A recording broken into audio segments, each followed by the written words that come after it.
is Democratic Congressman Khanna. Congressman, thanks so much for being with us. Now, there was this last-minute frenzy on Friday where Joe Manchin was temporarily standing in the way. There was concern about too many concessions. But as you sit here this morning, on a scale of 1 to 10, how happy are you with this bill?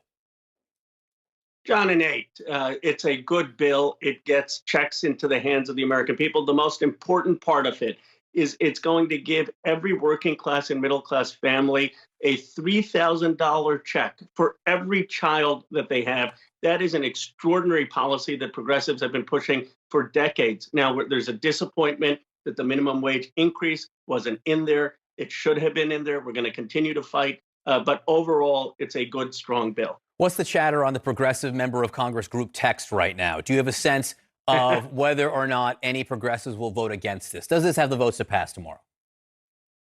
It does have the votes. There are a couple people who are concerned, and a lot of frustration that the minimum wage increase wasn't in there. We believe that the best way of getting that was through reconciliation. If you don't have a single Republican willing to vote for this bill that's sending checks to people, it's hard to imagine they're going to vote for a minimum wage increase. So there's definitely frustration about that. But overall, no one wants to play games with people's lives. People are suffering. And the fact that this is going to get checks and money directly into the pockets of people and cut child poverty, cut poverty, I think is going to be the overriding concern. So I believe it'll have the votes to pass. So you know, and you read every day the stories about tension and rifts within the Democratic Party. What's your take on it? How big of a deal is it, the differences between you and Joe Manchin or Kirsten Sinema?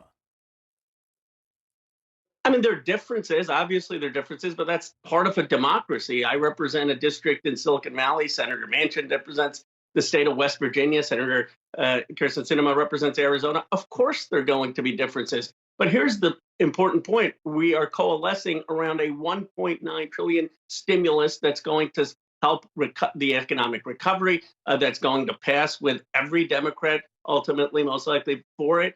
So I think that the unity of purpose outweighs the differences, and the differences are healthy because ultimately we're each fighting for our convictions. You know, I asked you a scale of 1 to 10 question, and you actually answered it, which is rare. So thank you for that. I'll ask you another one then. On a scale of 1 to 10, how happy are you with how President Biden has implemented a progressive agenda? I give it the same number. I mean, there was candid disappointment and disagreement on the lack of the minimum wage increase, and we need to have a clear game plan of how we're going to get the raise. But when you look at the child tax credit, when you look at the increase in the earned income tax credit, when you look at funding for public schools, when you look at funding for mass vaccines, those are all important priorities. And here's my question, John.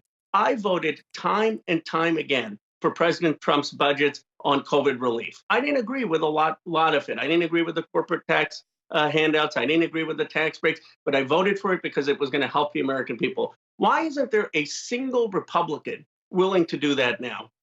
Why? I don't know. I mean, you never get in these bills. You know, you never get everything you want. But the point is, people need checks. We need money to open up our schools. We need money to make sure that vaccines get in the shots of people's arms. So, okay, you have a Democratic president and you have more Democratic priorities. When Trump was president, you had more Republican priorities. But on a national crisis, usually people come together. And I think it says something about how broken the Republican Party is that you don't have a single Republican willing to vote. And people need to point out that almost every Democrat voted time and time again for President Trump's COVID relief efforts. Well, what does this tell you then about what's going forward and how you think Democrats should handle it? And I do want to play one bit of sound from Joe Manchin, because he talked about the filibuster. You, even though you are in the House, you are for doing away with the filibuster in the Senate, which would let things pass with a simple majority, not 60 votes. This is what Joe Manchin now says about this. Listen. If you want to make it a little bit more painful, make him stand there and talk. I'm willing to look at any way we can, but I am not willing to take away the involvement of the minority. So he does not want to do away with the filibuster, but he might support making them literally stand there like in Mr. Smith Goes to Washington and speak the whole time. How much progress would that be as far as you're concerned? It would be constructive. I mean, I think we have to look at any form of institutional reform. Ideally, remove the filibuster, at least make it more difficult and then look at what we can put through in reconciliation. I still believe you can get a minimum wage increase through reconciliation. As you know, I disagreed with the parliamentarian ruling, and I think we need to look at those tools to get this agenda going forward. But there's no way we're going to get progressive change and meet the moment without institutional reform in the Senate. Otherwise, a lot of the ideas are just not going to get the 60 votes. Congressman Khanna, I didn't even get to ask you about the Oprah Winfrey interview last night, but maybe we can talk about that in the future. Thanks so much for being with us today. I appreciate it. Thank you, John. Allison. So